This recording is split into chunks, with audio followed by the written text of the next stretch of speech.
મિત્રો આજે આપણે વાત કરવાના છીએ રાજ્યના તમામ ખેડૂતો માટે સરકાર દ્વારા ફ્રી ડ્રમ તેમજ 2 પ્લાસ્ટિકના ટબની યોજના બહાર પાડવામાં આવી છે। આના માટે મિત્રો ઓનલાઈન ફોર્મ શરૂ થઈ ગયા છે।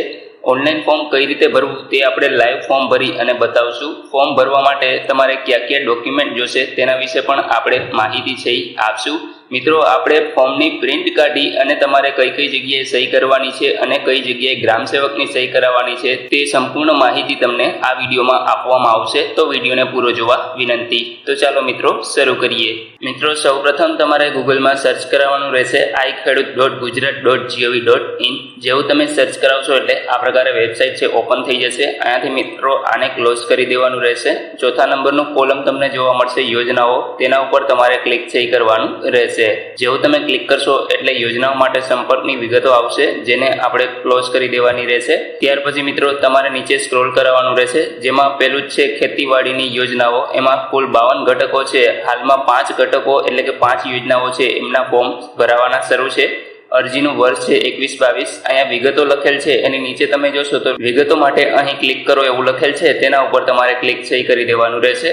ત્યાર પછી મિત્રો તમે નીચે સ્ક્રોલ કરાવશો એટલે તમને પહેલી યોજના છે એ જોવા મળશે, જેમાં ડ્રમ તેમજ 2 પ્લાસ્ટિકના ટોકર એટલે કે ટબ આપવામાં આવશે। વધુ માહિતી માટે અહીં ક્લિક કરો, તેના ઉપર તમે ક્લિક કરશો તો અહીંયા તમને વિગત જોવા મળશે, જેમાં ખેડૂતોને મલ્ટીપર્પઝ ઉપયોગ હેતુ ડ્રમ તેમજ 2 પ્લાસ્ટિકના ટોકર એટલે કે ટબ ખરીદવા માટે સહાય આપવાની યોજના। આ યોજના છે એ રાજ્યના ખેડૂતોને વિનામૂલ્યે એટલે કે ફ્રીમાં આપવામાં આવશે। આ યોજનામાં રાજ્યમાં ખેડૂતોને મલ્ટીપર્પઝ ઉપયોગ હેતુ 200 લીટરનું પ્લાસ્ટિકનું ડ્રમ તેમજ 10 લીટરના 2 પ્લાસ્ટિકના ટબની કીટ છે એ વિનામૂલ્યે આપવામાં આવશે। આ યોજનાનો લાભ રાજ્યમાં જમીન ધારણ કરતા તમામ ખેડૂતોને મળવાપાત્ર રહેશે। એક ખાતા દીઠ નમૂના નંબર 8A મુજબ એક લાભાર્થીને સહાય મળવાપાત્ર થશે। એક ખેડૂતને મહત્તમ એક જ ખાતા માટે સહાય મળવાપાત્ર થશે। દિવ્યાંગ અને મહિલા ખેડૂતને અરજીને અગ્રતા આપવામાં આવશે।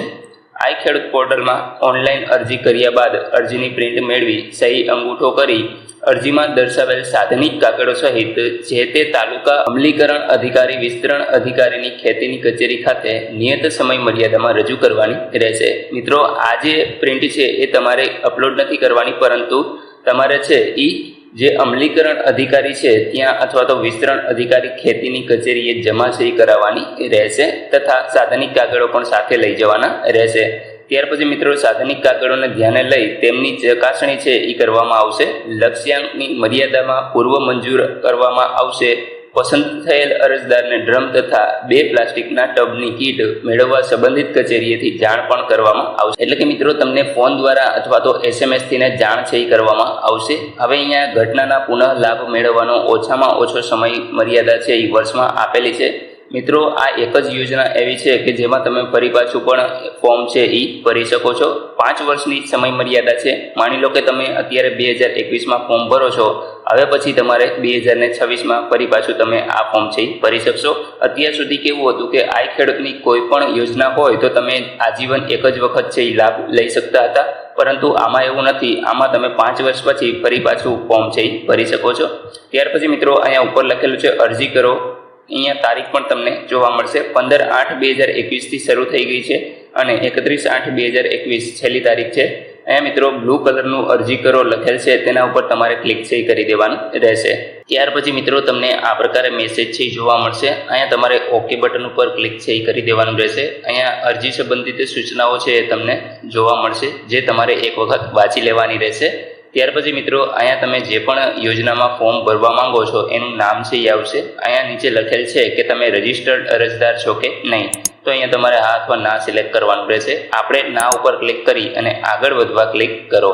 ત્યાર પછી મિત્રો તમે નવી અરજી કરવા ઉપર ક્લિક કરો એ બટન તમને જોવા મળે છે, તેના ઉપર તમારે ક્લિક છે કરી દેવાનું રહેશે। એટલે મિત્રો આ પ્રકારે પેજ છે ઓપન થશે। અહીંયા તમે નીચે સ્ક્રોલ કરાવશો એટલે તમારે સૌપ્રથમ અરજદારની વિગત છે ભરવાની છે, જેમાં સૌપ્રથમ નામ, ત્યાર પછી પિતા અથવા પતિનું નામ, અહીંયા તમારે અટક છે લખવાની રહેશે। ત્યાર પછી તમને જે પણ જિલ્લો લાગુ પડતો હોય અહીંયાથી તમારે જિલ્લો છે સિલેક્ટ કરવાનો છે। અહીંયા એ પ્રમાણે તાલુકા છે એ આવી જશે। અહીંયા મિત્રો તમારે ગામનું નામ છે એ સિલેક્ટ કરવાનું રહેશે। અહીંયા સરનામું છે એ લખવાનું છે। જે પણ આ રેડ કૂતરી તમને જોવા મળે છે એ તમામ કોલમો ભરવા ફરજિયાત છે। અહીંયા તમારો પિનકોડ નંબર છે એ લખવાનો રહેશે। અહીંયા સ્ત્રી અથવા પુરુષ તમારે લિંગ સિલેક્ટ કરી લેવાનું રહેશે। ત્યાર પછી અહીંયા કાસ્ટ એટલે કે આર્થિક રીતે નબળા હોય તો એ એસટી, એસસી, ઓબીસી કે જનરલ. મેં અહીંયા ઓબીસી સિલેક્ટ કરેલું છે. ત્યાર પછી ખેડૂતનો પ્રકાર જેમ કે નાના, સીમાંત અને મોટા જે પણ લાગુ પડતા હોય એ તમારે અહીંથી સિલેક્ટ કરવાના રહેશે. ત્યાર પછી જો તમે દિવ્યાંગ હો તો તમારે હા અથવા નામાં જવાબ છે આપવાનો છે. અહીંયા ઈમેલ આઈડી આપવો હોય તો આપી શકો, નહીં તો તેને છોડી પણ શકો છો. મોબાઈલ નંબર નાખવો ફરજિયાત છે. ત્યાર પછી આધાર કાર્ડ નંબર છે એ તમારે અહીંયા લખવાનો છે. અહીંયા એના માટે કન્ફર્મેશન છે એ આપવાનું રહેશે. ત્યાર પછી મિત્રો તમે જો આત્માનું રજિસ્ટ્રેશન ધરાવતા હો તો તમારે હામાં ક્લિક કરવાનું રહેશે, અન્યથા ના કરી અને આગળ વધવાનું રહેશે. ત્યાર પછી તમે સહકારી મંડળીના સભ્ય હો તો તમારે હા અથવા નામાં જવાબ આપવાનો છે. એ જ રીતે દૂધ ઉત્પાદક સહકારી મંડળીના સભ્ય હો તો હા અથવા નામાં જવાબ આપવાનો રહેશે. ત્યાર પછી મિત્રો આવે છે બેંકની ડિટેલ. બેંકની ડિટેલ છે એ મરજિયાત છે. જો તમારે આ યોજનામાં નાખવી હોય બેંકની ડિટેલ તો નાખી શકો છો, નહીંતર તેને છોડી પણ શકો છો. તમારે નાખવી હોય તો આઈએફએસસી કોડ અહીંયા નાખી અને શોર્ટ બેંક ડિટેલના ઓપ્શન ઉપર ક્લિક કરવાનું રહેશે. એટલે અહીંયા આપણે બેંકનું નામ છે એ ઓટોમેટિક આવી જશે. ત્યાર પછી તમારે જિલ્લો સિલેક્ટ કરવાનો રહેશે. અહીંયા એક બ્રાન્ચ છે એ તમારે સિલેક્ટ કરવાની રહેશે. જે પણ બ્રાન્ચમાં તમારું ખાતું છે એ બ્રાન્ચ તમારે અહીંથી સિલેક્ટ કરવાની રહેશે. જેમ કે અહીંયા જોઈ શકો છો ઘણી બધી બ્રાન્ચ છે, તો એ પ્રમાણે તમારે સિલેક્ટ કરવાનું રહેશે. ત્યાર પછી બેંકનો ખાતા નંબર નાખવાનો છે. અહીંયા એ જ ખાતા નંબર ફરી તમારે કન્ફર્મ કરવાનો રહેશે. ત્યાર પછી અરજદારનું જે બેંકમાં નામ છે એ પ્રમાણે તમારે ઇંગ્લિશમાં લખવાનું રહેશે. ત્યાર પછી અરજદારનું સરનામું બેંકમાં છે એ પ્રમાણે ઇંગ્લિશમાં લખવાનું રહેશે. ત્યાર પછી મિત્રો જમીનની વિગતો છે એ આપવાની છે. જેમાં જમીન રેકોર્ડ ધરાવતા હો તો જમીન રેકોર્ડ ધરાવું છું એ સિલેક્ટ કરવાનું છે, અને જો ટ્રાઇબલ લેન્ડ ધરાવતા હો તો નીચેનો ઓપ્શન તમારે સિલેક્ટ કરવાનો રહેશે. ત્યાર પછી અહીંયા આપણે જિલ્લો, તાલુકો અને જે ગ્રામ્ય ઉપર સિલેક્ટ કરેલું છે એ પ્રમાણે તમને જોવા મળશે. અહીંયા મિત્રો તમને ખાતા નંબર છે એ જોવા મળશે. જેમ કે તમારે જે પણ ખાતા નંબર હોય એ તમારે અહીંથી સિલેક્ટ કરવાનું રહેશે. એ પ્રમાણે તમને અહીંયા નામ છે જોવા મળશે. ત્યાર પછી મિત્રો તમને આ કેપ્ચા કોડ જોવા મળે છે. એ કેપ્ચા કોડ નાખી અને તમારે અરજી સેવ કરવાના ઓપ્શન ઉપર ક્લિક કરી દેવાનું રહેશે. મિત્રો અહીંયા રેશન કાર્ડ નંબર પણ તમારે આપવો હોય તો આપી શકો, નહીંતર તેને ખાલી પણ છોડી શકો છો. તો અહીંયા તમારે કેપ્ચા કોડ નાખી અને સેવ કરવાના ઓપ્શન ઉપર ક્લિક કરી દેવાનું રહેશે. મિત્રો આપણે તમામ માહિતી ભરી અને આગળ વધીએ. મિત્રો જેવું તમે સેવ ઉપર ક્લિક કરશો એટલે તમને આ પ્રકારે મેસેજ છે જોવા મળશે કે તમારી નોંધણી થઈ ગયેલ છે, જેનો અરજી નંબર અહીંયા તમને આપી દેવામાં આવેલ છે. ઓનલાઈન અરજી સેવ કર્યા પછી અરજીને કન્ફર્મ કરવી ફરજિયાત છે, અને અરજી કન્ફર્મ કર્યા પછી પ્રિન્ટ લેવી જરૂરી છે. જો અરજી કન્ફર્મ થઈ હશે તો જ અરજી માન્ય ગણવામાં આવશે અને તે જ અરજીની આગળ પ્રોસેસ થવા પાત્ર થશે. તો મિત્રો અરજીને તમારે કન્ફર્મ કરવી જરૂરી છે. ત્યાર પછી મિત્રો તમારે એની પ્રિન્ટ છે લેવાની છે. મિત્રો આપણે તમામ વસ્તુ જોશી કે તમારે પ્રિન્ટ કરી અને પછી કોના સહી સિક્કા સહી કરાવવાના છે અને તમારે કેટલી જગ્યાએ સહી કરવાની થશે. તો આ તમામ માહિતી છે એ આપણે આગળ જોઈએ. ત્યાર પછી મિત્રો તમારે અરજી અપડેટ કરવા ક્લિક કરો. એટલે કે જો તમારા ફોર્મ ભરતી વખતે કોઈ પણ પ્રકારની ભૂલ હોય તો તમારે અહીંયા આપણે ફરી પાછો અરજી નંબર નાખવાનો રહેશે, જે તમને સેવ કરતી વખતે મળેલો છે તે, અને અહીંયા જમીન ખાતા નંબર નાખી સર્ચ કરાવશો એટલે ફરી પાછું ફોર્મ છે ઓપન થઈ જશે. જે પણ જગ્યાએ કરેક્શન કરવાનું હોય, સુધારો કરવાનો હોય ત્યાં સુધારો કરી અને ફરી પાછું તમારે સેવ કરવાનું રહેશે. ત્યાર પછી મિત્રો અરજીને કન્ફર્મ કરવા ક્લિક કરો એવું લખેલ છે, ત્યાં તમારે ક્લિક કરી દેવાનું રહેશે. અને ત્યાર પછી મિત્રો તમારે એ જ પ્રકારે અરજી નંબર અને ખાતા નંબર નાખી અને અરજીને કન્ફર્મ કરવાની રહેશે. તો મિત્રો આપણે છે એ અહીંયા આપણે અરજી નંબર અને ખાતા નંબર નાખી અરજીને કન્ફર્મ કરી દઈએ. ત્યાર પછી એની પીડીએફ છે એ આપણે ડાઉનલોડ કરી લઈશું. ત્યાર પછી આપણે જોઈએ કે તમારે કઈ કઈ જગ્યાએ સહી કરવાની છે. ત્યાર પછી મિત્રો જેવું તમે અરજીને કન્ફર્મ કરશો એટલે તમને આ પ્રકારે મેસેજ છે જોવા મળશે કે તમારી અરજી નંબર કન્ફર્મ છે એ થઈ ગઈ છે. ત્યાર પછી મિત્રો તમારે અરજી પ્રિન્ટ કરવા ક્લિક કરો એવું લખેલ છે, તેના ઉપર ક્લિક કરી દેવાનું રહેશે. મિત્રો અહીંયા તમે જોઈ શકો છો મેં પીડીએફ છે ઓપન કરી લીધી છે. અહીંયા અરજદારનું નામ છે જોવા મળશે, અહીંયા સરનામું છે જોવા મળશે, કઈ તારીખે ફોર્મ ભરેલ છે એ તારીખ પણ તમને અહીંયા જોવા મળશે. ત્યાર પછી મિત્રો અહીંયા જે અમલી અધિકારી હશે એટલે કે જે પણ જગ્યાએથી તમે ફોર્મ ભરેલું હશે, જેમ કે મેં જામનગર ગ્રામ્યમાંથી ભરેલું છે તો અહીંયા તમને મદદનીશ ખેતી નિયામકનું પૂરેપૂરું સરનામું છે જોવા મળશે.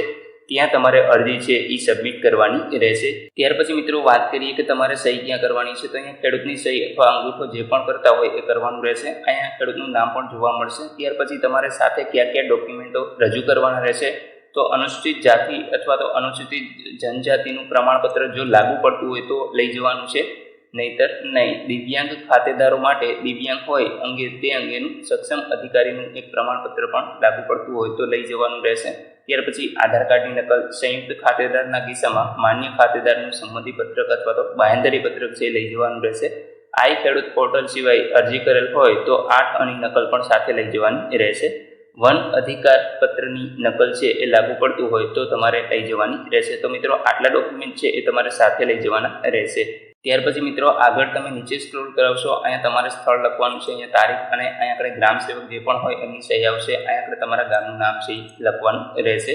ત્યાર પછી મિત્રો અહીંયા અરજી સાથે સંયુક્ત ખાતેદારનું બાંહેધરી સંમતિપત્રક છે એ તમારે રજૂ કરવાનું રહેશે. જેમ કે સંયુક્ત ખાતેદાર હોય તો તમારે અહીંયા સંયુક્ત ખાતેદારનું નામ, ત્યાર પછી અરજદાર સાથેનો સંબંધ, અહીંયા એમની સહી અથવા તો અંગૂઠાનું નિશાન છે એ કરવાનું રહેશે. અહીંયા મિત્રો 2 સાક્ષી અને તેના નામ છે એ લખવાના રહેશે. ત્યાર પછી અરજદારનું નામ અને એની સહી કરવાની રહેશે. તો મિત્રો આટલી વસ્તુ છે એ તમારે કરી અને જે ખેતી નિયામકની કચેરી છે ત્યાં તમારે જમા કરાવવાની રહેશે. તો મિત્રો આશા રાખું છું વિડીયોમાં તમને તમામ પ્રકારની માહિતી છે એ મળી ગઈ છે. છતાં પણ કોઈ પ્રશ્ન હોય તો તમે કોમેન્ટ દ્વારા પૂછી શકો છો. વિડીયોને લાઇક કરજો, તમારા મિત્રો સાથે શેર કરજો. ચેનલ પર પહેલી જ વખત મુલાકાત લેતા હો તો ચેનલને અવશ્ય સબસ્ક્રાઇબ કરી લેજો, જેથી આવી તમામ માહિતી છે તે આપ સુધી પહોંચતી રહે. વિડીયો જોવા બદલ આપનો ખૂબ ખૂબ આભાર. Thank you.